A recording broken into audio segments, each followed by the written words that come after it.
Katika dhamira yetu ya kukuza ubora na taalamu katika tasnia ya fedha tunasimama katika dira yetu ya kuwa taasisi inayoongoza kwa wataalamu wa uwekezaji na fedha.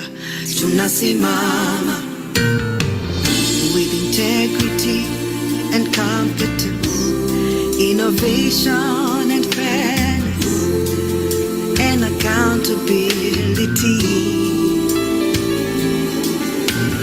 Huku wanachama wetu wakiongoza kwa ubora zaidi katika tasnia ya fedha.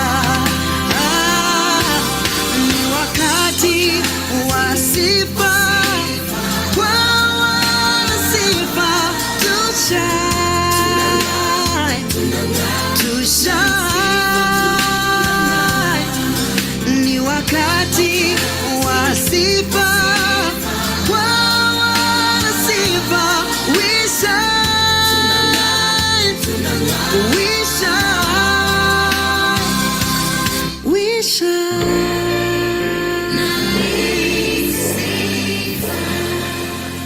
Good evening, everyone. It is a good day. I'll say it's a good day. Even despite the challenging times, it is always a good day, and we are privileged and honored to welcome you all to this great webinar. It's great because we have great speakers. I'm sure you have all seen from our posters. These are who we call the godfathers of this industry, the investment industry specifically. And why are we having these great speakers during this webinar? We are focusing on an important discussion, and we're talking about approaches for thriving in changing times through performance transformation. We need great speakers who have passed the test of times, who have gone through the hills and valleys in this industry to encourage us and to let us know that we can be resilient even in changing times, and we can thrive. And that starts with performance transformation. And that performance transformation also is guided in leadership. And they are indeed leaders. They are none other than FFA Job Kihumba, who is the chairman of the disciplinary committee, and he is also an executive director at Standard Investment Bank. You have seen his profile, very rich. And we also have FA Charles Sogalo. He is the co-founder of Gen Africa Asset Managers, now the chairman, the directors at Gen Africa Asset Managers. I can't even talk about the number of years of experience combined between these two people. And I was even telling them I am privileged as a mentee to moderate mentors. I'm F.A. Diana Muriuki Maina, the CEO of ICIFA, and I really look forward to this conversation. It will be conversation of stories, of thriving, of performance transformation, of leadership, of how to impact performance, not for forgetting ethical consideration in performance transformation. So I'd like to encourage us all to really get a notebook or pen. This is not a discussion to listen. It is a discussion to also note down the words of wisdom that you expect from this webinar. Once again, welcome. F.A. Diana Muriuki Maina, and I look forward to moderating this discussion on how to thrive in changing times through performance transformation. And before we begin the panel discussion, we want to hear what are some of the talking points that our great speakers have to encourage us as we set the pace for the panel discussion. And I want to encourage us all, just chat, talk about what are some of the challenging things that you're going through as an investment and finance professional, so that we can leave this webinar encouraged that indeed we can thrive in our capacities as investment professionals in the investment industry, because we are promoting professionalism and excellence in the investment and financial services industry. So let's first hear from FFA Job. I'm sure this is just a drop in the ocean of what we can hear from him. FFA Job, you're welcome with your talking points. And again, if you have any questions, chat them. Any challenges you are experiencing, you can write them under the chat section, and we look forward to having a very fruitful panel discussion. Welcome, FFA Job. Thank you very much. Thank you, Diana. As Diana has put it, Charles and I have been in the industry for a while. We no longer talk about the year quite many, but let me just say that the topic that we were asked to tackle, driving in changing times and strategies for managing performance, is very timely, because the industry is undergoing very difficult time. I won't say the worst, but one of the worst times that we have seen in our industry.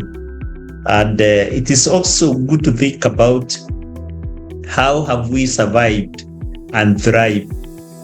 And I will start by making a few remarks especially about change. As we all know that change is constant in any growth environment, and to achieve anything, one needs to embrace change as a reality. In other words, we cannot afford to avoid discussing change. In the business environment, one must constantly manage change, because change is like a tiger. And when you ride a tiger, you dare not dismount. You know what will happen if you did. Businesses that fail to ride and remain on top of change soon find themselves in huge trouble. And many of them actually die out. And I can say authoritatively that if you fail to change with change, change will definitely change you. I don't have to say it more strongly, but there is a quote that I have quoted before, that if we don't change, we don't grow. If we don't grow, we aren't living. The emphasis there that if we are not growing, we are not living. This is by a lady called Gail Sheehy. And I think it is important to have that in mind, that change is part of us. It will be there. If we don't like change, then of course we are in trouble. And to also emphasize that surviving alone is not enough, because you need to thrive over and above surviving. That survive, is really remain where you are.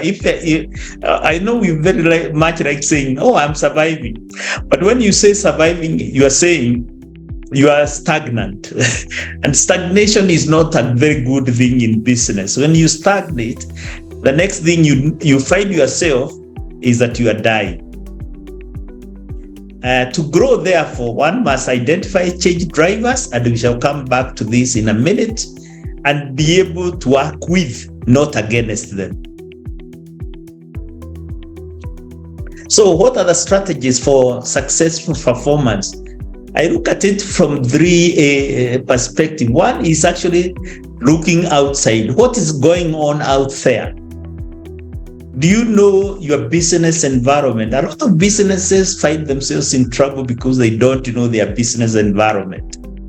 I've seen over the years so many businesses that failed to see the changing business environment.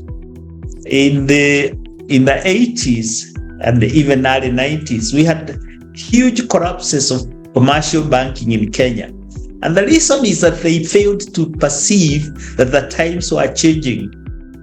The times of controls were dying. And they needed to do something about it. So it's always very important to know your business environment. Identify, if you can, in your local and wider environment, what constitutes the biggest risks and threats. It's always very important. And then determine what you need to do about the threats and risks. If you don't determine that, then you're in trouble. After you have looked outwards, and I know this is a very wide subject, and there are many tools, of course, we know for looking outwards, and I'm sure you people know them. There are many tools that are used. Look inwards. Know your business well. You are now your business, not the environment, your own business. And ask yourself whether you have enough offensive and defensive tools as you run your business. And create internal capacity for that business. Plan to succeed is another very important thing. A lot of people don't plan to succeed. They plan to do business. And I think that is a bit awkward, that you don't plan to succeed, you just plan to do business. And that way, you require to be constantly conscious of change. Change will be taking place as you try to perform.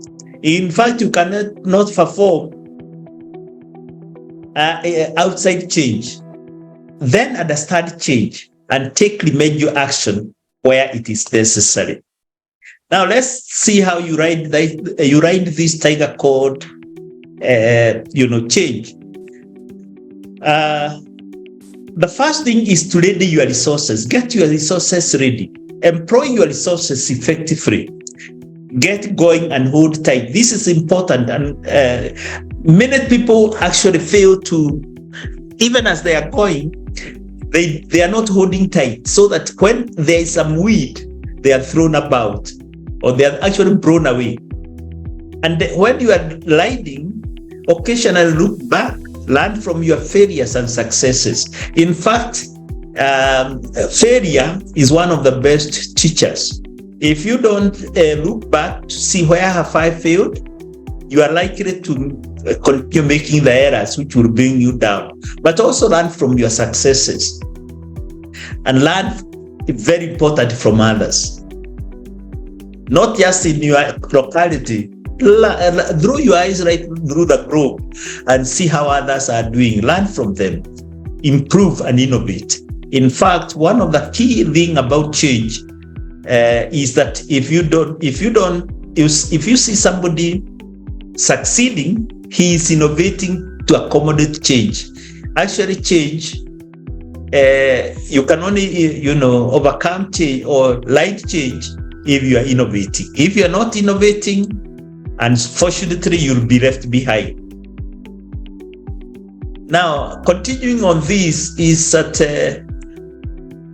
know when to ride fast. I think that is also very important. There are times you need to run very fast, and there are times you require to slow down. There are times to change course. And when the wind becomes too much and you find that you can't make it, the time to jump out. I wish we had all the time to discuss each one of these. You would find that, and we had countless examples of people who have learned fast, even within the industry, when the environment changed. I don't want to mention names, but there are one or two commercial banks in Kenya that rode very fast when they discovered changes in the environment. Others slowed down. I don't know whether that was wise to slow down. And others changed course. In fact, some even closed down. Today is important, and this is good to remember. Today, even as you do your business, it is important to know about today, but equally important is tomorrow. Prepare for the future, because the future is coming. If you had asked me when I was in my 30s, I would never have thought that I would be where I am now in terms of time. So future is coming, and it's coming very fast. Don't fear to change, but prepare for it.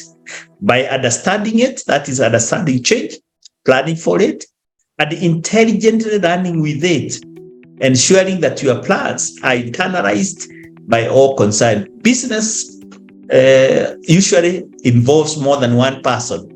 So don't think that you as the business leader, you can run alone. Let everyone working with you internalize all those plans for riding this tiger called change. And while you are at it, very, very important, keep measuring yourself. And you keep measuring yourself or your business against your targets. We make targets, and many times we don't look back to ask ourselves, are we on target? Are we doing what we said we are going to do? But that's not enough. Measure yourself against competitors. And that cannot be oversaid. It is important to know how your competitors are doing. And measure yourself against your peers. And also not just at your own local and national level. Go beyond. See what people at the region and even at the international level are doing. Measure yourself against expectations of society.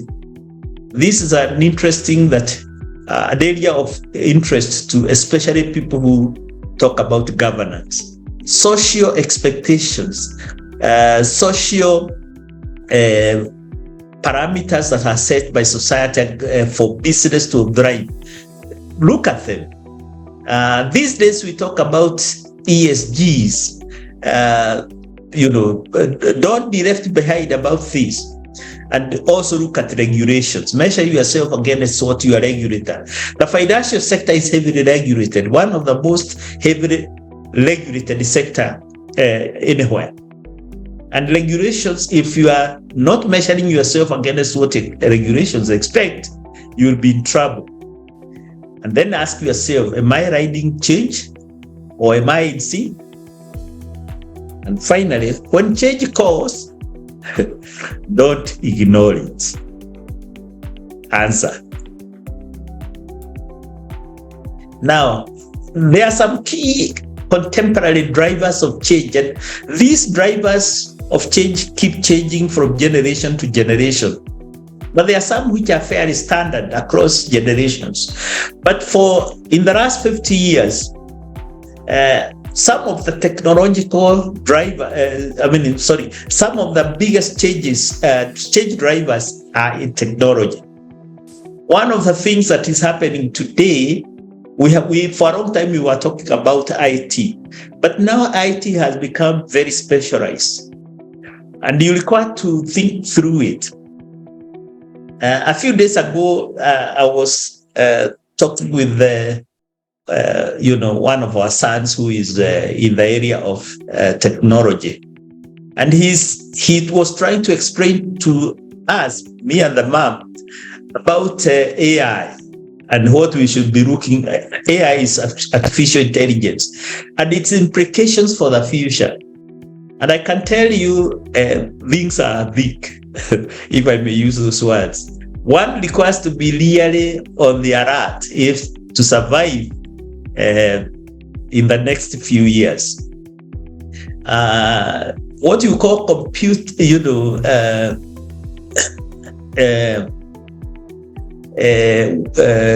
computing level is changing. The speeds are improving so much that it is difficult to know what to call of it. Then there are social dynamics, the various generations. This is a constant because in every generation you'll find that society keeps changing.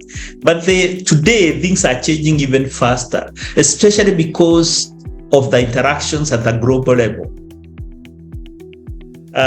Environmental issues poses a lot of challenges. When I came to the industry, no one ever talked about climate finance, climate matters, green bonds. Now everyone is talking about these things. And if you are in that industry and you don't think about them, you could easily be left behind. And political dynamics. This cuts across, not just at the local level, but globally. One of the biggest impacts that we have seen in the last 1 year is the war in Ukraine. The war in Ukraine has set in place huge changes across the financial sector. For example, the interest rate regime in Europe and America, which has spilled over here. For example, a year ago, foreign investors were the biggest players in our stock market. They are no longer interested because things back home have changed. So these are things that you cannot ignore. The growth of some countries, China and others, will always is going to play a major or have a major impact on the way we do business. And as I close this, because I didn't want to talk too long, remember that change can bring good things. And a guy called John Davidson Rockefeller possibly has been regarded the richest man that ever lived. The founder of Standard Oil of the US said, don't be afraid to give up the good to go for the great. And you remember the book, From Good to Great, G to G. Thank you. I don't want to say more for now. Oh, amazing. Amazing way to start this session. We look forward to engaging more in the panel discussion. Again, I encourage you, if you have any questions, any feedback, or even any comments of how these sessions are inspiring you or are helping you to think better, to think best, please chat under the chat section. Now I'd like to invite FA Charles Ogalo to also share his talking points, and really believe we will still pick up and even add greater to the greatness that Job has already said. Welcome, FA Charles. Yes.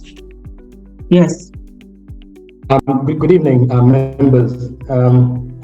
First, let me thank Diana for pulling me out of retirement, and also to thank her for the very kind words on myself and Job. Job and I go a long way in the industry. And I couldn't come back for a better topic than this one here. Extremely relevant in my times. I will try and share with you a few of my experiences, and also just to share with you some thoughts into the future. Again, for fear of not repeating some of I think the areas touched by Job very eloquently. I'll skip a few of the slides. But let me start by this very simple quote, which is, change is not a threat. It's an opportunity. Survival is not the goal. Transformative success. Transformative success is. And really this topic is in really 3 parts, but 2 for the sake of summary. Change and performance. Change, one is adapting to change, and I'll share with you some of my experiences. Staying relevant and competitive, part of change. Identifying new opportunities and innovating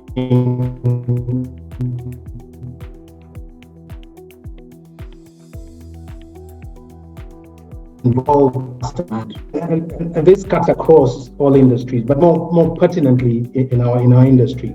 And then there is performance, and you look at performance. Again, performance is not just about profitability. Many people think that performance is just about profitability, but performance is really being, in my view, remaining consistent and being competitively consistent in delivering whatever you're delivering. And what is important ultimately is your client. That performance is just not about the numbers and not just about the shareholder, but it's about critical, it's about the customer. Let's understand change. Number one, the most critical thing is recognize and understand the external environment. Number one, in my view, is when you talk about the external environment is changes in regulation. And over the years that I've been in the industry, we've had many, many changes. I was telling Job earlier on, before we came on, that I think in 97, the CMA set up a small committee to look at why unit trusts were not working in Kenya. And so we spent many, many hours laboring, and to some extent we were blaming the banks, that the banks were not supporting unit trust because it was going to compete with their deposit taking. But now you look at it now as we speak, how many unit trusts do we have? And so little changes in regulation can mean a great deal, and I can go on and on and on and on. The other thing is the economic and financial market changes. The politics, when we invest, we don't invest in a vacuum. We invest in a political economy. I think Job mentioned about ESG, NEMA, for example, and these are going to change the plane a great deal as we go forward. The market dynamics, the demographics are changing. The dynamics of price, when you look at my industry, and you can't blame the regulator or anybody. It is the players. Price is rock bottom at the moment, and that is also now defining competition, because you can actually compete to the point that you get yourself out of the market. Technology, the advent of digital transformation, customer preferences. Look at what we now have. I have been debating with myself quite a bit about this new, the bitcoins, the cryptos. Are they real? Will they stay? Are they a passing cloud? They're not a passing cloud. They're here to stay. And again, this is because of what we can call customer preferences. So going forward, we have to deal with changes in regulation, RBA, CMA, the Banking Act. Look at what we're going through now. Diana earlier on, I think I'd mentioned at some point, I had made a statement in 2009, that was the worst time. And it's true, yes, we had the global crisis then, and then thereafter we also had internally in Kenya and domestically, we had the post-election violence. And I thought that was the worst time in history. But now look at what we are going through. We are going through inflation, literally high inflation, and an extremely weakening currency. We are dealing with the issues of the national debt, interest rates, and amongst many other factors. These are changes that are in the market that, again, as coming from my little industry, the fund managers, we have to deal with. Politics, investor confidence, the effect on the DFIs and legislation that are coming through. Again, lately we've seen the finance bill, again, having a major changes in the market. And these are some of the things that we're going to have to deal with. I think I've mentioned about ESG, I've mentioned about NEMA, but the policies that are being created by the NEMA and ESGs are going to be embedded in the investment styles that we're going to go through. I've mentioned about the age profile, the demographics, the product differentiations. If you look at the newspapers nowadays, circulation is going down at an alarming rate. Why? Because the demographics are changing, because the younger generation are not interested in picking up a newspaper and opening like good old folks and good old fogies like myself. Technology, I think Job has mentioned that, the advent of the digital transformation, the changing of human. And I look at my industry, and again, and I'm sure we've got some fund managers in the market. I think you're going to see more and more our own trustee customers wanting not the hard copy, but you're going to have to go soft. They're not going to be waiting for a whole quarter to receive quarterly reports. but they will want to go real time. It is up to us in the industry now to come up with the technology that would, one, give them real time access, but at the same time also be mindful of the, create sort of a wall for security purposes. So again, consumer interests are changing everywhere across the board. Customer preferences, seeing a lot more consumer nature and behavior becoming more short-term oriented. And that is going to stay, whether we like it or not. So how are we going to thrive, and how are we dealing with the changes in these, how are we thriving in these changing times? One, I think, is number one, we have to adopt to acceleration in technology, and we have to globalize our thinking. Communication is paramount. You've seen the advent again of the likes of the smartphones, the social media platforms, the messaging apps, real-time connectivity, e-commerce, finding a lot more people now, of course, shopping online than going to malls. Indeed, in the places like the US, the malls are literally dying, physically dying. Look at the advent of transportation. Things are changing. I mean, I can now sit in my office and get a Sendy to take a document across town within a very short time. The advent of the likes of Uber and Bolt and the rest. So communication and transport is changing. Look at the healthcare, telemedicine, the AI-powered diagnosis, education, realities.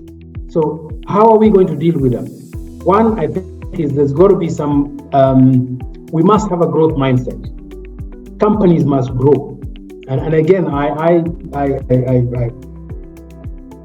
can confidently say that one of the things that I found that worked for me is us, and when we now set companies, however small, and again, you look at our stockbroking firms in this country, they're fairly small, not so much by design, but by the nature of the industry. Again, the same in fund managers, but what I found working for me is that, again, you must have, to some extent, we're now going to be forced to have a private equity mentality. You must, that growth mentality in terms of what is my exit strategy. You must have an exit strategy in the company when you're dealing with all these changes. That way, then you can manage change, but out there you can also again create value. A positive attitude towards change. I think you mentioned that. Continuously, you must learn.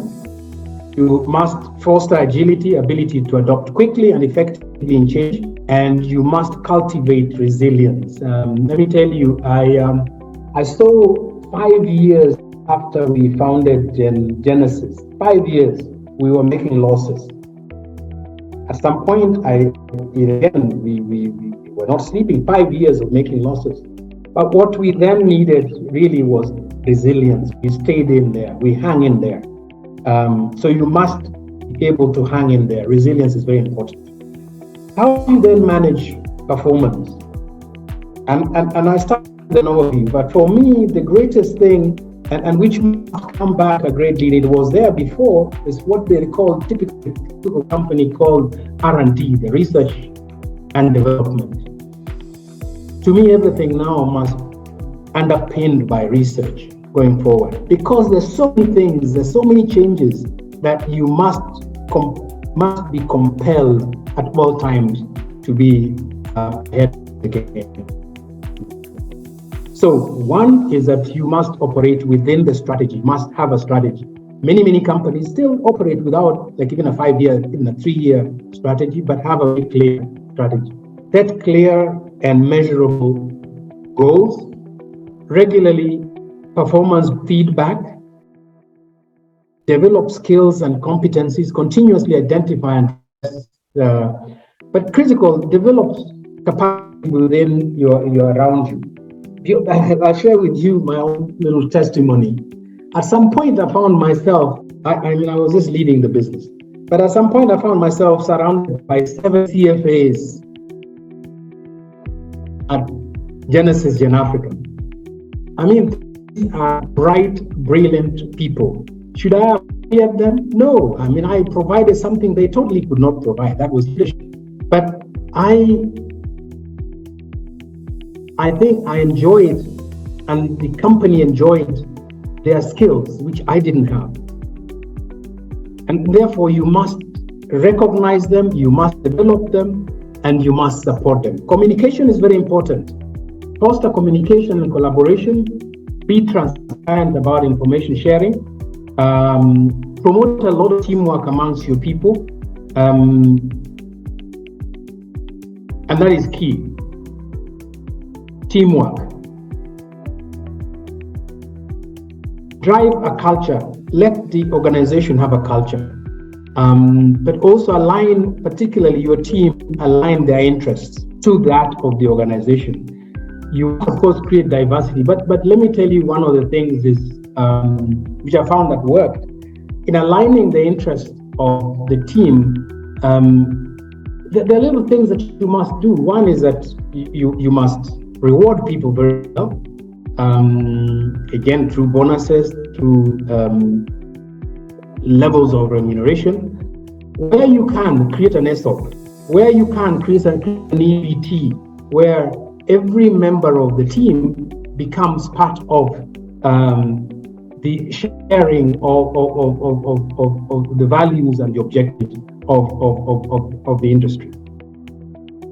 Above all, embrace technology. I think Job has mentioned that. Stay to date on technology and manage change. Otherwise, change will manage you. Communicate across the board to minimize any resistance from your team. Support and empower employees, and I think I'll re-emphasize that. Provide them with resources and training, even if it means compromising to some extent profitability, which again is a reward to shareholders. But wherever you are as a team, I think critical is the people first, to me, even before you look at the shareholders. In all, embrace change. It is inevitable. As I said, I think as Job has mentioned that. Focus on performance, thrive in the changing times through research. Research is going to remain key across the board. But again, if you look at the recent history there, when I mentioned about the 2008, research is at all levels, and I'm so glad that our own CMA and even the RBA, the regulators that we have generally in our industry, but also to some extent the central bank, have very strong research and surveillance departments, and that is key for this. If you look back at 2008, what really brought the global crisis, again, was the industry being ahead of the regulator, particularly in the US. So to a large extent, and I'm glad our regulators are always, to a very large extent, ahead of the game. Change is inevitable. Thank you very much. Wow, let's just show appreciation to our speakers by raising your hand. Raising your hand is an online way of clapping. If you can raise your hand from wherever you are, just to appreciate that great session, and to be glad we really showed up for this important conversation. You know, as investment and financial professionals, especially analysts, we are so used to, in fact, there's a clapping emoji. I think I'm past with the times. I need to get up. I need to get in touch with the changing times. There's a clapping emoji. Clap from wherever you are, just to appreciate them. Because, as I said, we are so used to staying behind our computer, and yet we also use our minds. And if our minds are clouded by so many things and we don't hear, and we are not encouraged, we'll end up doing the same things and walking around in circles. But just to note that FFA Job and FA Charles did not have, I'm sure they did not discuss the same points, but the presentations were aligned. Even the good book says you will know them by their fruits. And given that they are a testimony of thriving in the changing times, you can see they're speaking the same language.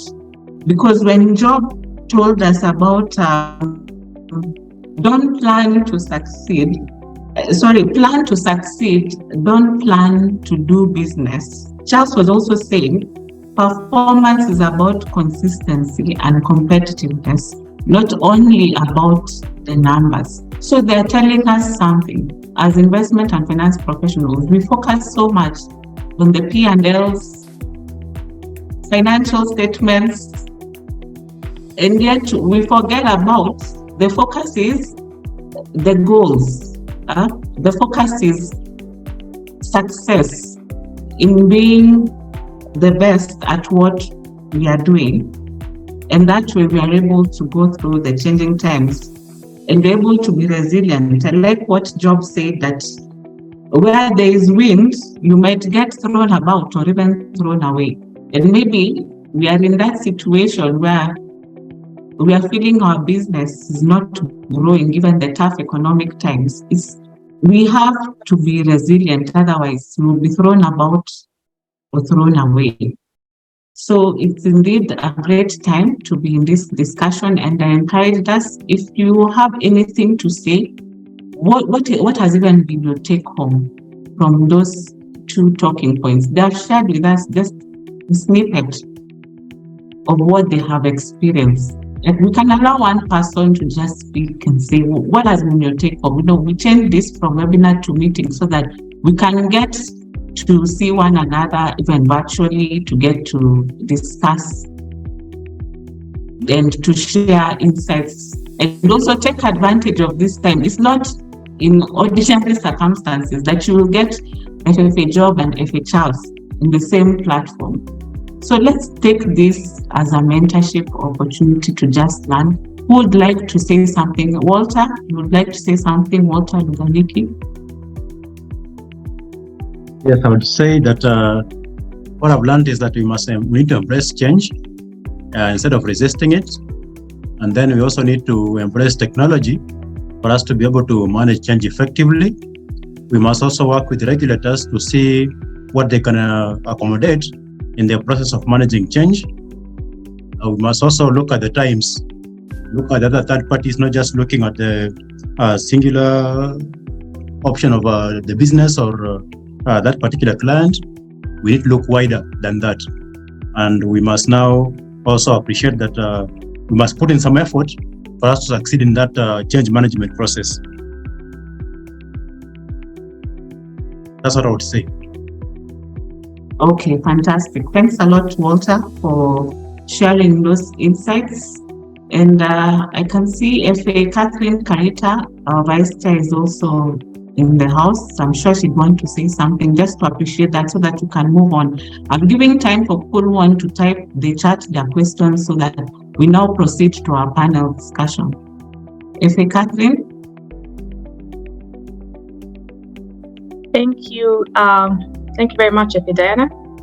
And good evening to everyone on the call.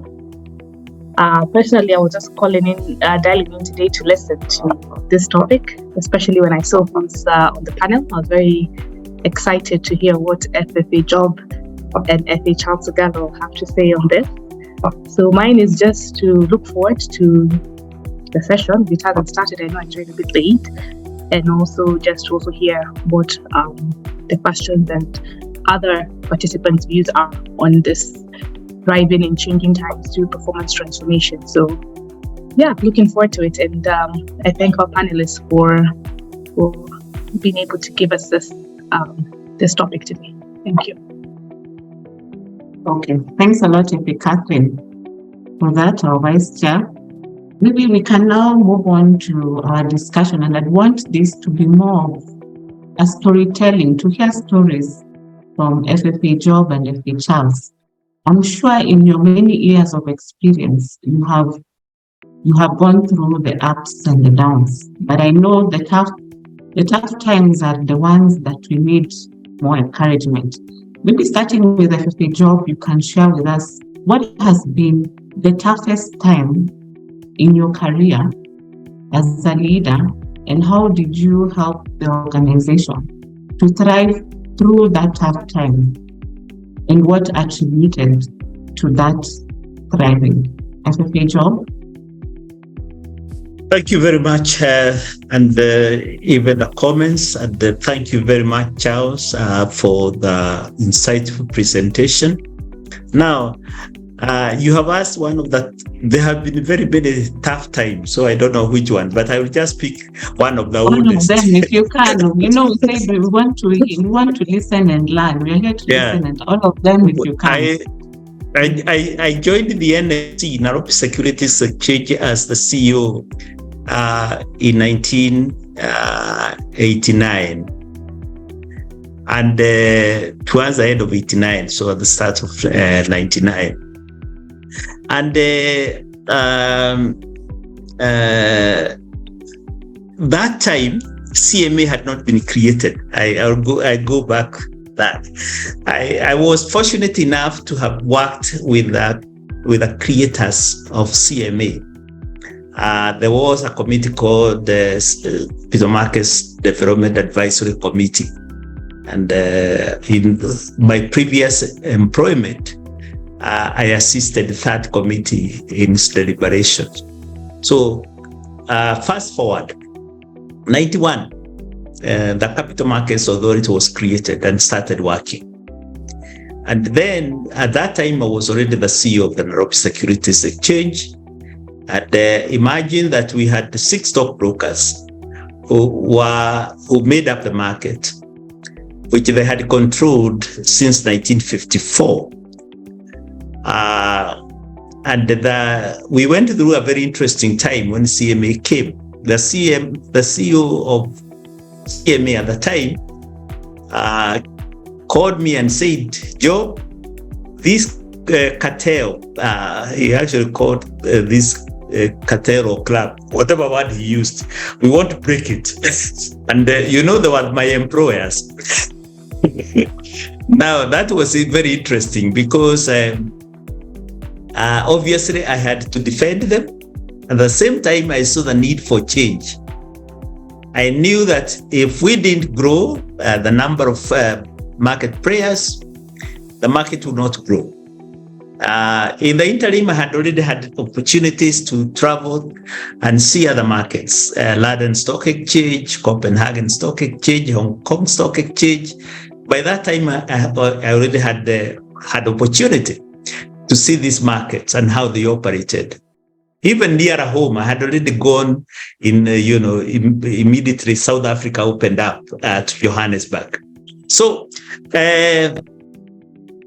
the debate was, do we allow more market participants? And the cake was very small, by the way. I don't want to say how small it was, but it was very small. And these people are here saying, no, we can't allow other people to come in. The cake is too small.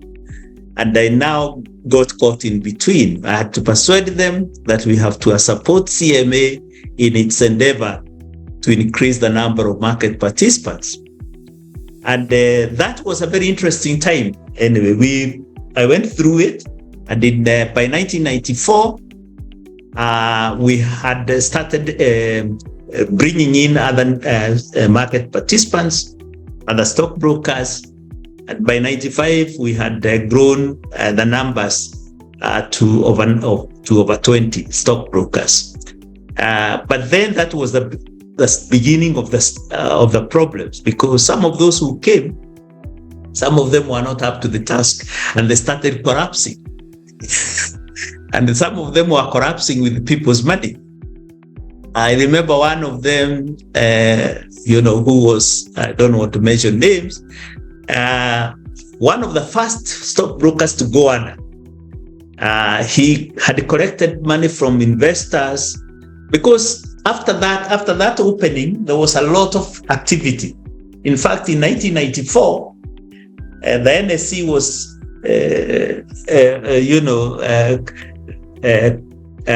counted as one of the best performing markets in the world in dollar terms in 1994. Now, so there was a lot of people bringing in money to the market.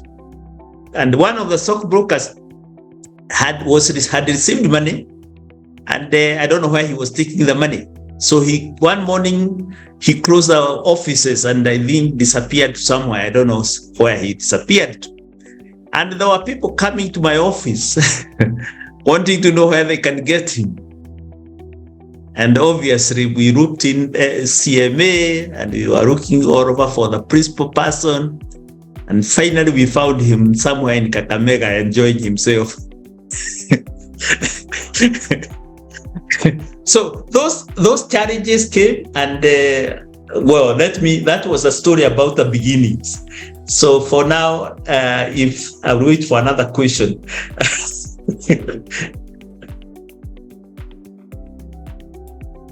Maybe Job, I feel like you have just told us the beginning of the story. How did you get through that? Especially these rogue stockbrokers who definitely were making the times tough for you. One of the things I learned very early, I was obviously a much younger person at the time, is that I must be very, very cool and very calm in the way I deal with people. I remember in one board meeting that was called, and the then chair of the stock exchange openly looked at me saying, "You must tell us for whom you are working for. Are you working for CMA or NSE?" And I calmly said, I think it is in the interest of the market that I work for the whole industry. And obviously it was not, some people received it well. That time we had more players in the market. And I got a lot of support especially the news incoming brokers were supportive of that position.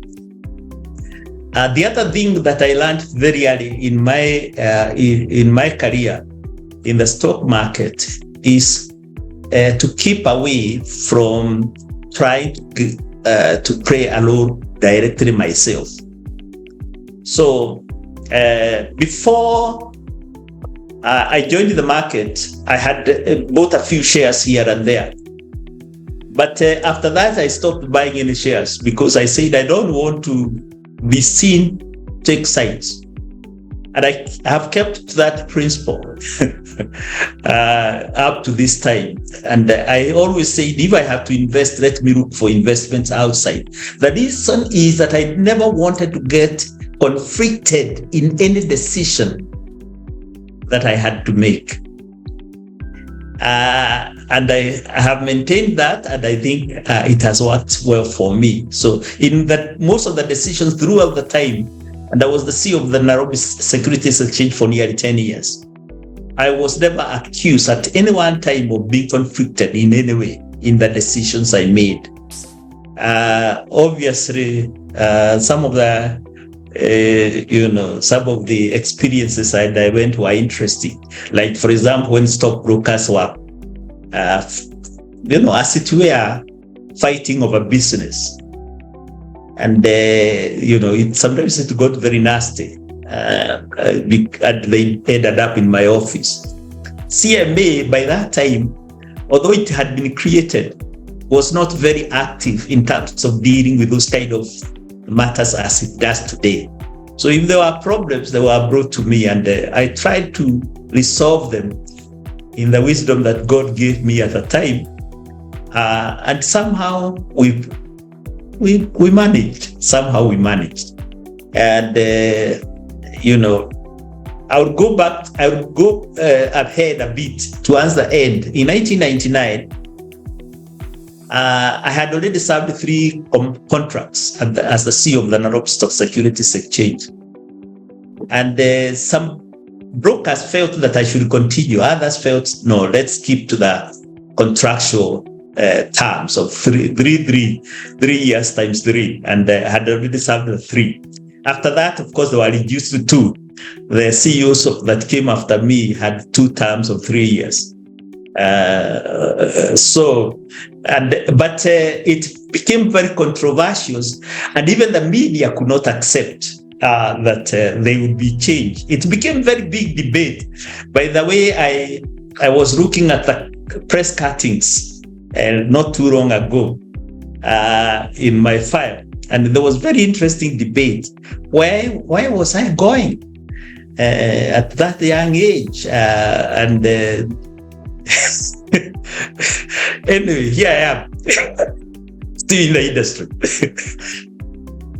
Wow. I don't know whether Charles can remember those debates those years, but they were quite hot. First of all, it's interesting. You said 1989 you were CEO of NSC. Yeah, that's when I became the CEO of the NSC. Anyway, I wouldn't even want to tell you where I was in 1989. No, I don't. But but look forward to hearing from Charles. FA Charles. I'm sure and I believe for FA Charles, one of the tough times I'm sure you have gone through is what you really say, that you had actually experienced 5 years of losses. You know, those are some of the stories you don't hear. Genesis is like the beginning, and I think Genesis was the first fund manager, if I'm not wrong. Was it? I know you will tell, I'm sure you will tell us. But hearing this story that actually Genesis had made 5 years losses, we only know the big Gen Africa we know now, but we don't get to hear that story. So maybe you can start with that. What really aided and in your leadership experience helped for you to remain resilient, and what was the turning point from the loss making to the profit making that we know now? Okay, Charles? Diana, number one, I would be, if we had up, I wouldn't have had a job. A man called Patrick Kariuki also would have been peace. But it's interesting times. Let me start with that. We came into the market in 1994, part of a company based out of the UK, and they were here to do research. It was an emerging market fund based in London. They were in Nairobi to do research. So they came in here purely to do research. When they came here, the founder was for fund management, and therefore shifted on to fund management, and hired, I think, myself and later on Patrick Kariuki, who's my successor. At that point, there was only one independent fund manager, a company called Loiter Asset Management. This is 95, 96.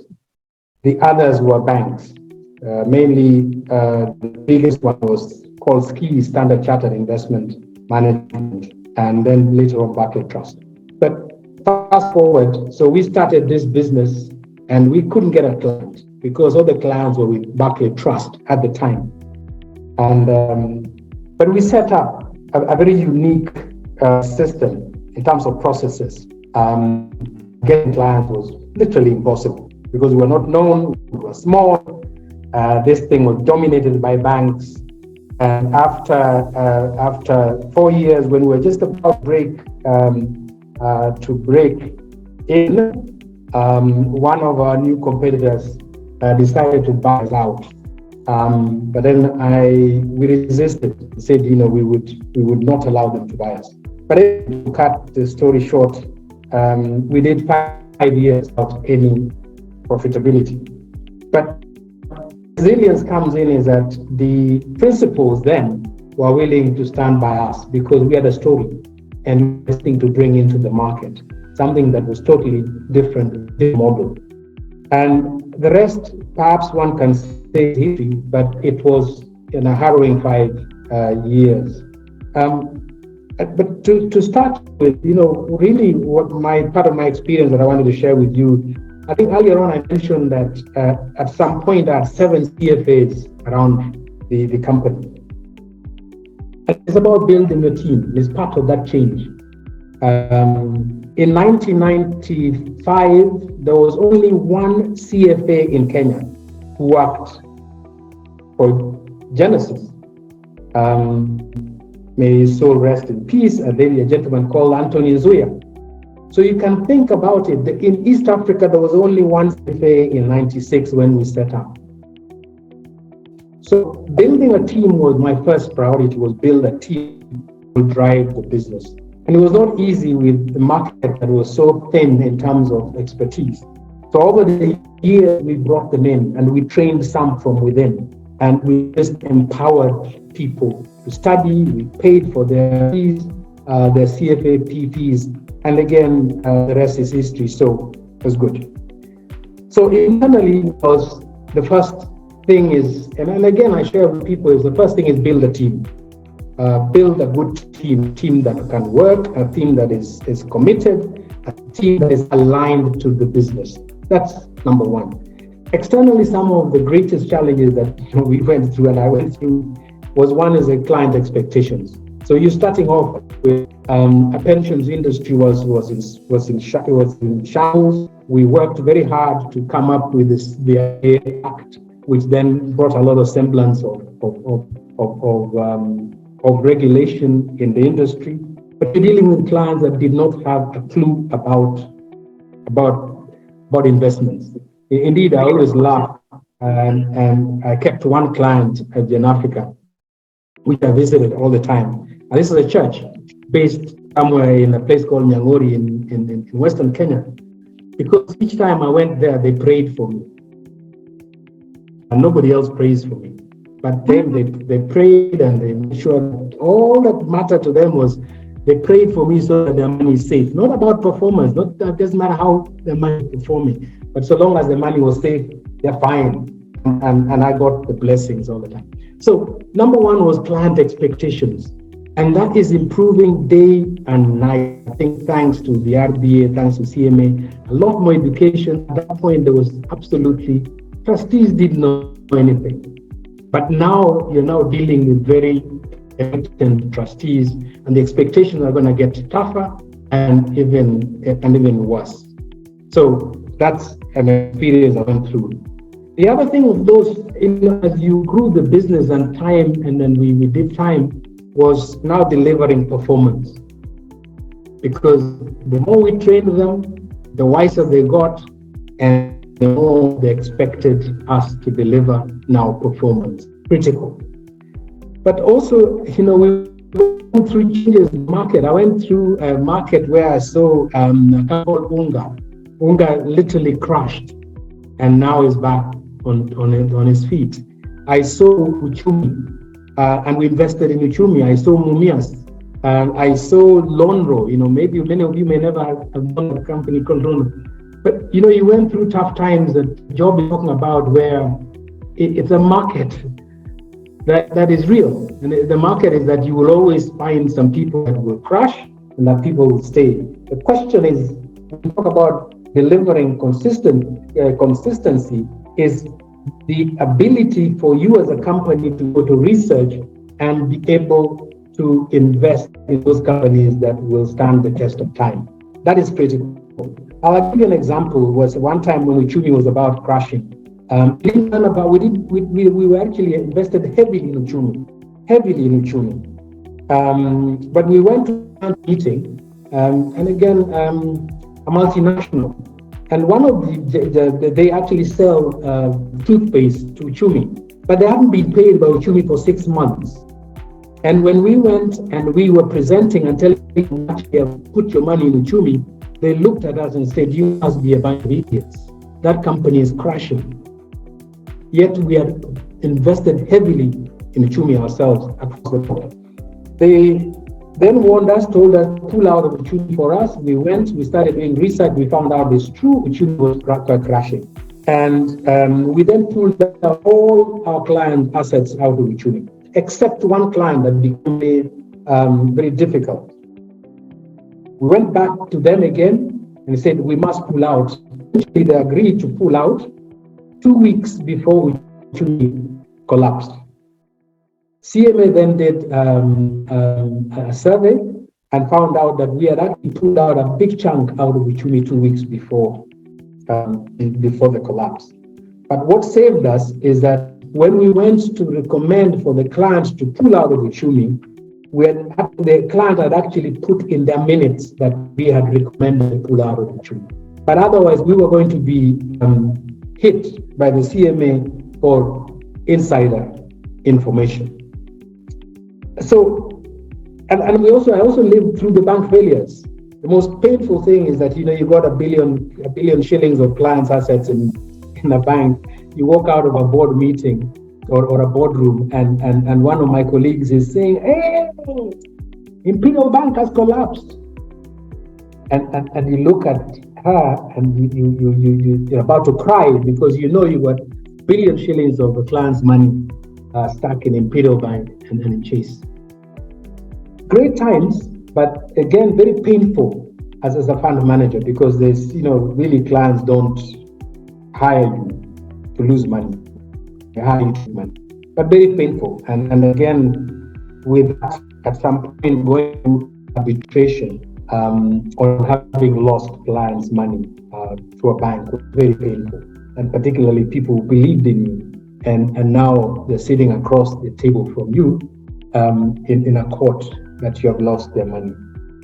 I think one of the greatest things that happened to the market, which I really like to mention, is a CDSC. Again, it shortened the trading time a great deal, and then Job will bear me witness to that. It's brought a lot of transparency. I tell you, in the early days, the share transfer forms, Job will tell you it literally took you 2 or 3 days to fill the form, and then the trading was, I think, T+5, and it was most inefficient. But we've now gone through that, the changing times, and we've now seen the CDSC. I think it's now what Job, I don't know what T+1 or T+2, but so you've seen a lot of changes in the market, and really for me, I think some of these changes are real. But I think the critical thing when I've gone through all these changes, like in the markets, in client expectations, is that these are real. Clients will always want change. Internally, you also must make change to stay relevant, to stay consistent, and to deliver profitability even to the shareholders. But also the external factors are critical. Wow, we could listen to the two of you all day here. We will end up spending the night here just to listen to these remarkable stories and hearing where you're coming from and how you have been resilient. By the way, F.A. Patrick is here on call. He actually made time. You have mentioned F.A. Patrick. Maybe he can also share from those times. Just say hi, and Joy just want to. He's also the chairman of the Fund Managers Association. F.A. Patrick, are you okay? You can say something, if a Charles joined. Yes. Yeah. Yeah, I am. Good evening, everybody. I hope you can hear me. Can you confirm? You can hear me, Diana? Yes. Yeah, yes, hear you. Yes, I am actually in Mumbai.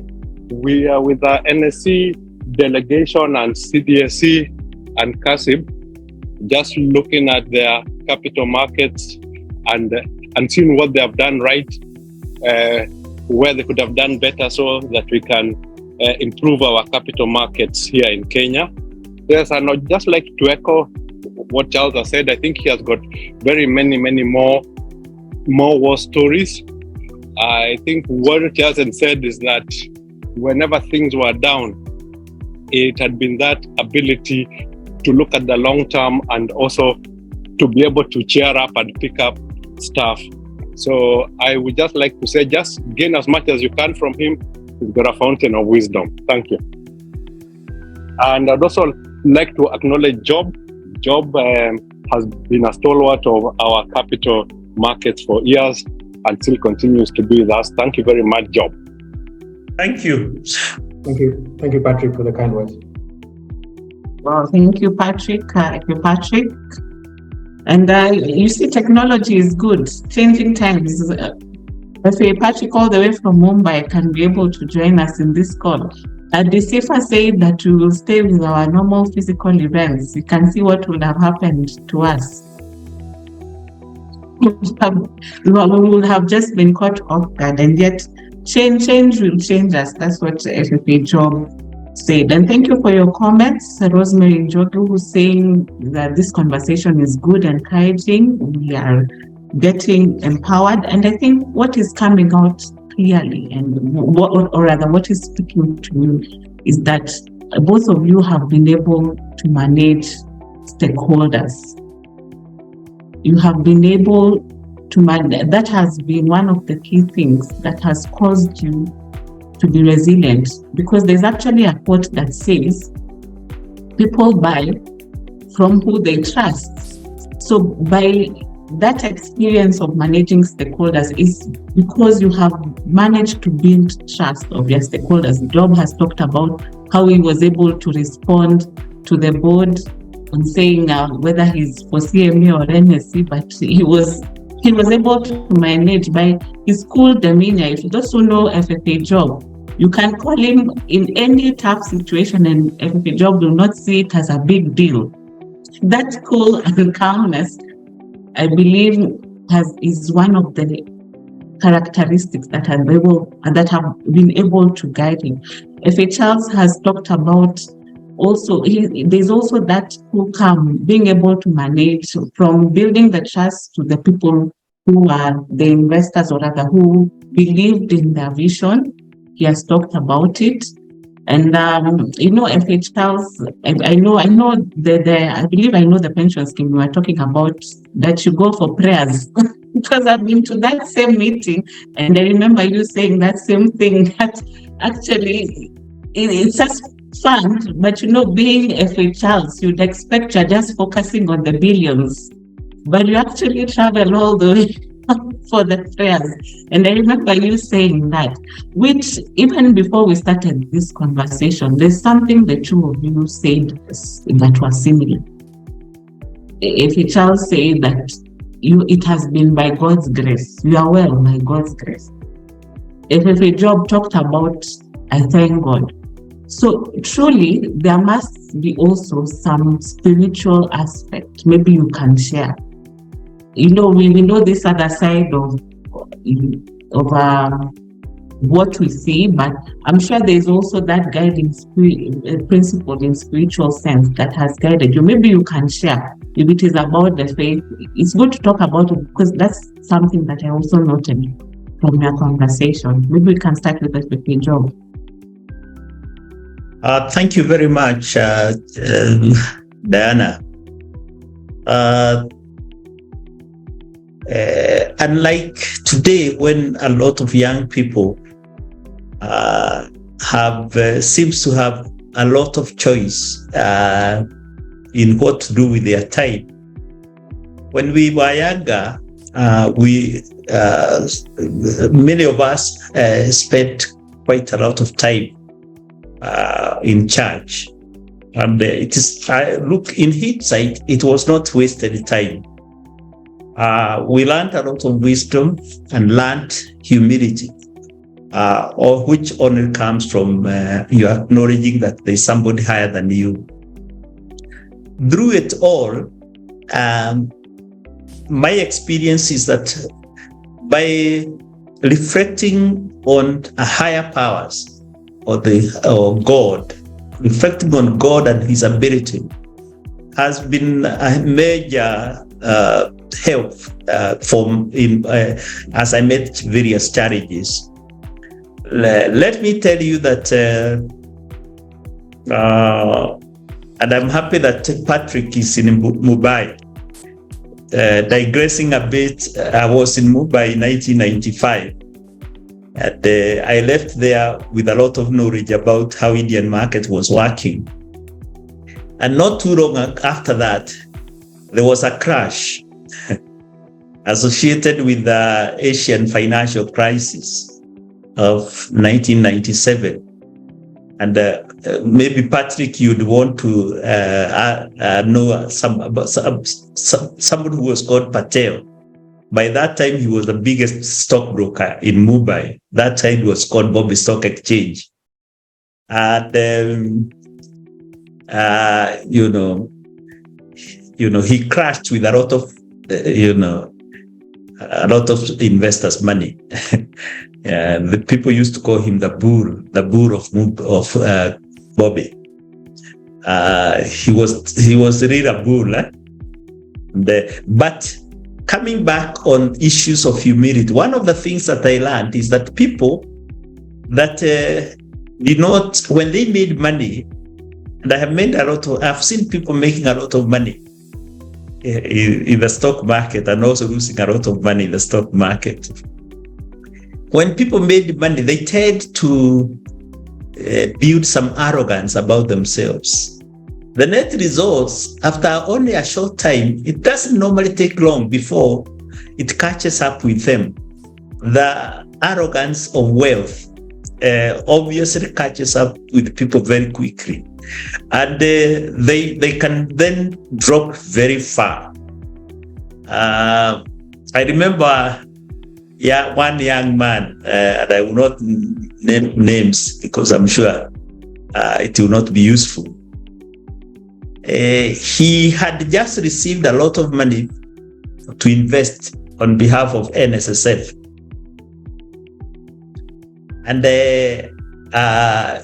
he passed, I can't remember exactly what he wanted, in my office. And I can tell you the way he was even walking, it's as if he had springs on his, you could actually tell he was feeling good and big. And it didn't take very long before he came crashing down.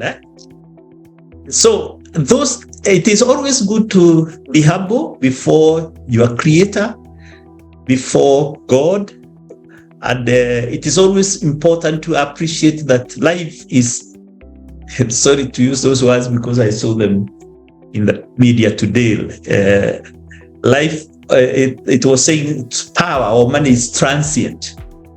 It doesn't last forever. And even if it lasts, you will not last yourself. So it is always good to start your day acknowledging that there is one that is above you. I keep to that even to date.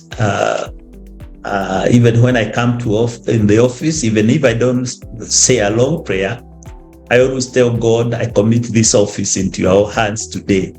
So whatever I say, whatever I discuss, whatever I do, I commit it into your hands. And I'm not telling everyone that that's the panacea for all the problems, but it's good to acknowledge that there's one that will always give you answers. When we were going through those difficult times of brokers collapsing, and several of them collapsed, we had a lot of tension all around the market. I remember one of them who was one of the first to go down, coming actually because he was feeling big. Obviously, he called me to his office. And I ran to his office, and he told me, Job, do you know where we have brought this thing from? And you now want to let it die. And I tried to explain him as humbly as I could that it has nothing to do with me, and it had to do with everything that was going on in the market. And I went, actually, I didn't have a lot of, before, when I was going to his office, because I knew what he was going to talk, and he was an elder by every description, I was actually praying as I went because I didn't know what he was going to say. And anyway, there we are. I don't know whether I have said as much as more than I should, but that more is what we need. Okay. Yeah, thank you for sharing. Thank you for sharing. If your child's anything not much to add. I think let me be a bit more philosophical and say that to a large extent we think that we chart our own courses. No, we don't. I believe very strongly that given some of us and our backgrounds, there is another hand that helps and charts our course to success. And that's something that I think we must recognize. I probably am not perhaps the most spiritual individual, but there are many ways of expressing the spiritual side of things in an organization. One of them is, the tenet of being fair. Be fair to people. Be fair to the client. Be fair to the team. And that's, to me, there is a Latin word called laborare et orare. In other words, to labor is to pray. So when you're laboring, you're actually praying and you feel it. Let people be fair to people. I think that's really my philosophy. But success, to a very large extent, of an organization or of an individual is not wholly driven by them. A lot of us get in this caught up and thinking that we drive our own success. No, there's somebody else that will support you, and a lot of it is from somewhere else. As Genesis, Gen Africa, we accepted everybody's faith, and again, that faith there's some people, most people that just didn't believe in anything, God or anything like that. But Muslim, Christian, whatever they are, support them, recognize it. They give you blessings. Thank you. Yeah, thanks for that. And it also brings up the teamwork very well. And I think it also goes hand in hand with what the job is saying, that pride comes before a fall. Even by virtue of thinking that you're a Christian, so you're better than so and so, is also a form of pride. And what we are saying is that just treat everybody fairly and empower the team is what I've gotten from the two of you. Then we're also acknowledging that it's also good to be people focused and to empower the team. Well, this has been a great conversation. I'd like to now open the floor. Anyone who has a burning question, but I can see a comment here from F.M. Waiki, who I'm sure he's also a man of great knowledge in the industry. He says a profession practices therein develops, survives, and blossoms as a result of people with staying power, integrity, and humility of long terms, like Kihumba Efe Ukalo and Efe Karaoke, and he knows all of them very well and is blessed that you are here with us as the cornerstones of this industry. Yes, we acknowledge that comment, Efe Mwai, and also to encourage everyone else, those who are looking for opportunities. I think what F.A. Charles, I believe what F.A. Charles and F.A. Job are saying is, yes, we have the goals, we are focusing on the goals, but let's not look at the goal and want to run and get it. It takes time. There are the changing times. You have to take one step at a time. I'm imagining if a Charles, you are looking at being a multi-billion organization, and then you get 5 years of losses and you say this is not going to happen. But unfortunately, that is the mentality of this day and age. From the millennials to Gen Z, we have a goal and we want to get the goal immediately. We have the vision. Maybe it's something you can also encourage as young people and as people who maybe have just started an organization or they're really going through tough times. What is that one piece of advice? Just in summary, I know you have mentioned it, may have mentioned it, but it's also just to address that matter of, I have a goal, I must get it now. I want to rush. Maybe what can you speak to that to encourage, especially those who just want to get something immediately? They want to be a billion company like Gen Africa, and they just started, or like Standard Investment Bank, and yet they have just started. I think let me perhaps start, and I mentioned earlier on that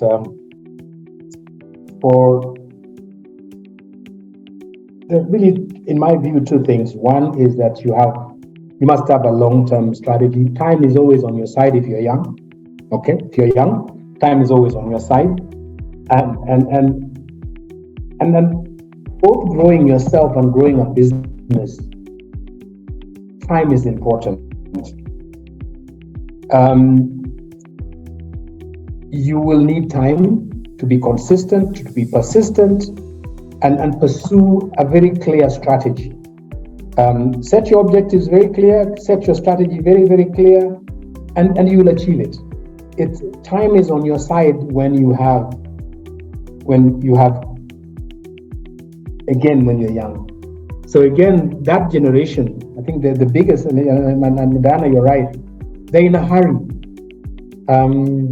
But they break very quickly because also they don't have perhaps the resilience that some of us have gone through. If Job gave you his background from childhood to now, he's gone through a lot of thick and thin. Your generation, or this generation that you're talking about, they don't have that resilience in them, the attitude, the mindset. So it's very easy for them to break down and to break very, very easily in pursuit of quick money. I think number two, so one is look long-term, take a long-term view to things. As I mentioned earlier on, particularly when you're looking for a small company like what GenAfrica was, GenAfrica, we have actually traded the company now 3 times. We changed owners 3 times. What did we do right that enabled us to do this? Again, we were growing a company and being very, very consistent, and we had a strategy. The strategy is that, again, at the end of the day, can there be an exit in this company? So anybody who came and bought the company had an exit strategy. But by the same token, the staff and the team also then align themselves to that way of thinking, which is long-term. So have a long-term view, have a long-term strategy. Number 2, which I think is very critical in this generation, is integrity, both at the corporate level, but also as an individual. There are 2 things. There's professionalism is one thing, but integrity is another. And I think if you look at the capital markets now, there's some level of, we're beginning to lose it. And we must not, and we must fight against integrity. Again, it cuts across the country. I mean, what we're seeing is the shortcuts to wealth. If it's through corruption, let it be. And you very soon will see it seeping in our industry, in the capital markets.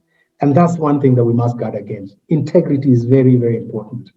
I'm retired. I don't have bodyguards all over me because I don't have a lot. Job and I can go to sleep without worrying much. So critical is integrity is one thing that I call upon. Wow, thank you very much for that. Terrific job. And encouragement to people who want fast money.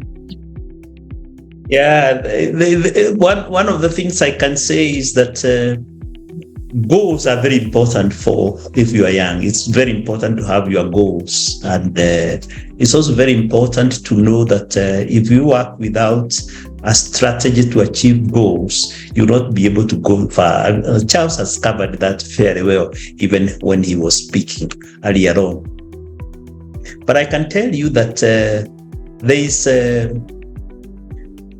is a sense in which if you try to run too fast, you can easily break yourself if you are not careful. I've seen over the years young people starting to think very big when they are still very young. Let me give you, when you left college in our days, it was very, very rare that you could expect to have a car in less than 3 to 5 years. These days, they leave college and they want to drive the same, if not when they are still in college. Now, that drives young people to do very interesting things. They don't even focus on their jobs. I've heard many of them talking about headers. And they have various names they call them, because they are looking for quick money. Quick money is also very risky money. We were taught very early that where there is high risk, when very, very high, there is also, where there is a very high return, there is also very high risk. In a sense, you can actually translate that into, if you want to make very quick money, you take very high risks, and sometimes they are not worth it. One time you look back and say, I have no interest in wealth, even if you've made wealth. I have actually met people over the years who made a lot of money, but they are not enjoying that money, or they are not enjoying the wealth they have now. So my take is that create goals, set targets for yourself. Don't be too easy on yourself as a young person. Work hard. And as they say, also hard and smart, because working smart is basically what I said when I was saying, keep checking what you are doing. Does it make sense? If you are running, run and hold on fast. But if you find that it's too tight, you can't hold on anymore, you can actually jump out. And this applies when you get into a certain types of careers. Some certain types of careers today are so fast. You have to run so fast, especially in IT. Ensure that you don't kill yourself in it, in the process, because it is like Jesus said, what would a man gain if he got the whole world and lost his soul, or he lost himself? The word here I can say is that do things right. Don't overdo things. Don't underdo things. Don't also think that every time you have failure, that's the end of the world. Because I have also seen some people get into depression, especially younger people, if they are not making what they wanted to get. So don't kill yourself by depressing yourself that you are not attaining your goals. Try again. Find out, reset yourself, as it were. Go back to the drawing board and try again and again and again. Some of the most successful people in life have failed many, many times, and they have tried again. So, speaking from as a financial professional, what Charles said cannot be overemphasized. Technical knowledge alone is not enough. You may be the best person in terms of manipulating figures, getting to know what you require to do with this and the other, but if you lack integrity, if you'll actually not go far. Maybe you not go, if you have integrity, you don't move as fast, but you'll go far. And I think that's a good thing to close here and say, if you want to go far in the financial services industry, be a man or woman of integrity, and you'll go far, and you'll be able to enjoy your retirement. Charles and I have never needed to have bodyguards. I know some people in the industry that don't go out without a bodyguard. My age mates. So what is there? We enjoy it. I have never owned what we call a gun, as we hear. I don't need it. Are we together? There are some people who, some 10 or 15 years ago, some the young men were saying they must have a gun. And they are not farmers where they are wild animals. They are just here in Nairobi. He was wondering, why do they need guns? And they are here in Nairobi, and they are no wild animals. So firearms, well, they will not keep you safe. They will only keep you miserable. Thank you. Wow, this is I can't even say much about this because it's good for people to hear. No, sir, it's good for people to hear that working with gangs is not a privilege. It's actually like a prison. And why do you even need to have gangs, which you have said, standing by integrity is important and you will go far. And maybe I'd want to put in something there. You know, we call ourselves FA, and I like to say there's a reason why we are called FA, because we also want to be recognized with integrity, because we will go far. Whoever who has gotten that can raise their hand. We are called FA, we will go far. I don't know without the R, but I know you will get it. So anyway, that's why we stand for integrity as a ICIFA, because as you have rightly said, it's not only about the technical competence. Actually, what breaks, even I'm sure FFA Job, FFA Charles, because you have seen rogue stockbrokers, people who have gone under. The underlying factor, I believe, no, I'm just saying, but I believe it, the key root was an integrity issue. Because FFA Job, we talked about stockbrokers misusing money, but it's good to hear from you guys and seeing that you have truly withstood the test of time. You have both said in the early 1990s, you were both, even when CMA and SC was not there. So there's a lot that you can truly learn from you. Anyone who has something to say can see words of acknowledgement from our participants. There's Nicholas Kirabu who says great insights and historical info from industry leaders, experience, not theory. Mistakes can be avoided by learning from these experiences. Ezekiel Manyara says drinking from this priceless elixir of knowledge is not only captivating but enriching. Thank you, our seniors, for their willingness to share. Very insightful discussions. That's Lucy Njaramba, and he's saying thank you very much, Job and Charles. Anyone who wants to say something as a parting shot as we close, you can raise your hand. Maybe there's something pressing that you have always wanted to ask our seniors. This is your time. Don't miss out this opportunity. You can raise up your hand. Just briefly, if you have anything to add or to share.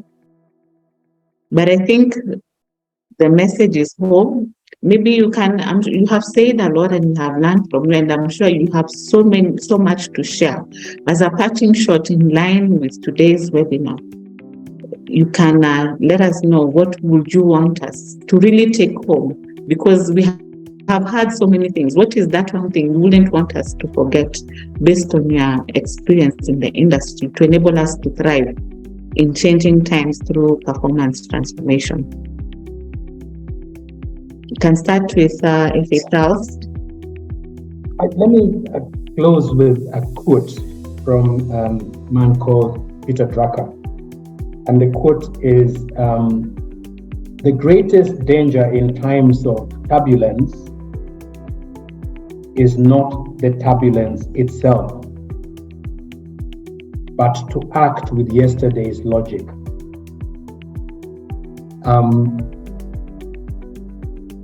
In other words, dealing with turbulence, which is really the changing times, is not about employing time in, time out, what we did yesterday, but is how to deal with the future. So change is inevitable, and change, as Job says, either you change or change will change you, and you have to come to terms with it. I mean, I literally, if I had to write a book, I would like to write a book, but I don't know whether Diana would even bother to read it. But please, we need those books. We need those books from. In fact, we will send you a courtesy of ICIFA, FA Charles Ogalo, FFA Job Kumba. We will send you a book as you are to write down all those notes and to challenge you that We need books from industry leaders, because honestly, we don't have many, especially from a source of inspiration and experience. So we encourage that. Thank you. But change, again, my last comment was, let change come with integrity. Change is inevitable, but let it come with integrity. We have to accept it. And I'll give you an example as we close. Several years back, I chaired the CDSC, and we had a board meeting, and one of the items that we were discussing was a rogue broker who had actually dipped his or her fingers into the account of a very prominent Kenyan, and literally, Job, if I'm not wrong, he actually took the shares, sold, and hoped the price will drop, or them to go back and replace the shares. But unfortunately, and it was actually East African Breweries, if I recall, the prices went against the broker. The most difficult thing was that this gentleman was serving on my board, was sitting right in front of me while we were discussing this matter. And he, instead of seeing sense to walk out while we were discussing the matter, we didn't walk out. So how do you discuss a matter about a rogue broker who has committed such heinous sort of offense within the industry? Eventually, of course, we had to ask him to step aside, and eventually we had to ask him to resign from the board. But sometimes, basically, his action was that there were turbulent times. This person needed to keep the company afloat, and the company was going through hell. So he was going to great lengths to do anything to save the company. It's not necessary. As I said, it's about resilience. Times were tough. All they needed to do was to find how to manage the company during those tough times and manage change. So change is inevitable, but critical. And if you look across the board, all the cases of fallen banks, and you look at Lehman Brothers, and you look at who is who and what the crisis of 2008, it was about greed.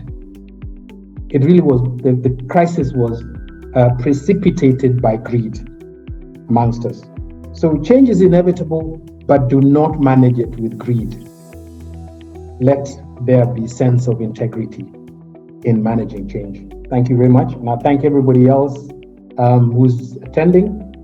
Diana, thank you very much for, I think, as I said earlier on, pulling me out of retirement. Thank you. And of course, I pay great tribute to my very senior colleague and friend, Job, whom I've known for many, many years. Great mind in the industry.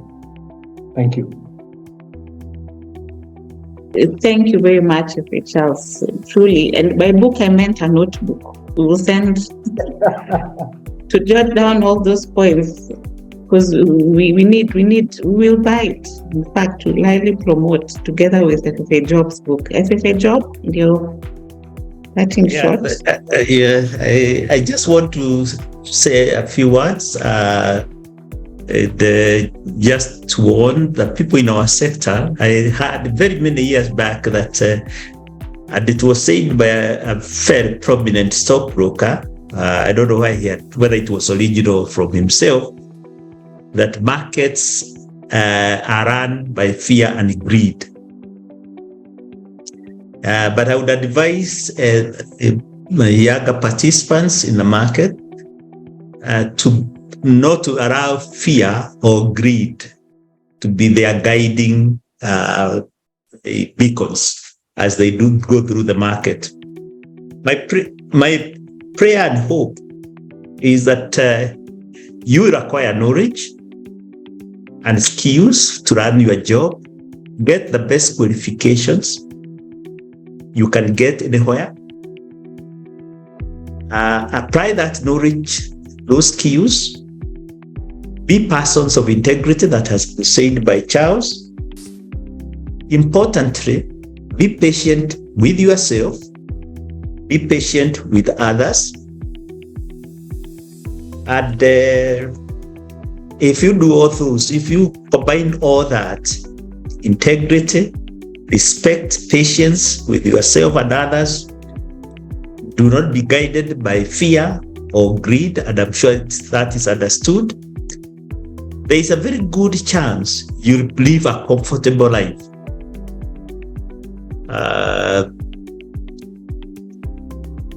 I have seen God supply and in miraculous ways, even when things were hard. And as they say, you'll always have something to eat if you are a man or woman of integrity. You may not be very wealthy, but you'll always have something. And you'll always not be destitute. So I can wish all the younger professionals all the best, and pray that you'll be guided by those words, especially the last one that I said. Don't allow greed and fear to guide you as you go about doing your job. Thank you.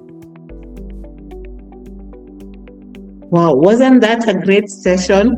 I feel for me, it's good to take a break from the numbers and realize that it's not all about the numbers. It has truly been an empowering session. And really, thank you, FA Charles. You would have said, I've retired, I don't want to talk. Thank you very much for honoring our invitation. And for FFA Job, you have always withstood by ICIFA. And by the way, FFA Job is a past chairman. So even the resilience that ICIFA has gone through has also been because of that resilient nature and that foundation that I'm sure he has contributed. And even you can see both organizations, ICIFA, Standard Investment Bank, Gen Africa, we need to have that realization that truly even the leaders behind it play a great role, and we need to learn from them. So we are grateful, and I think for me, I'd want to get more, but this has truly been an empowering session. I think we look forward to having even one-on-one, to have mentorship sessions, even with, we have students, we have ICIFA students to encourage them. So we hope that we can take this further as a continuous mentorship session for us all. So let's appreciate them by raising our hand, clapping. We're in the era of emojis. We can just appreciate them. We might not hear the sound, but we will see. That's the era of virtual. Just saying thank you to, we call them the godfathers of this industry.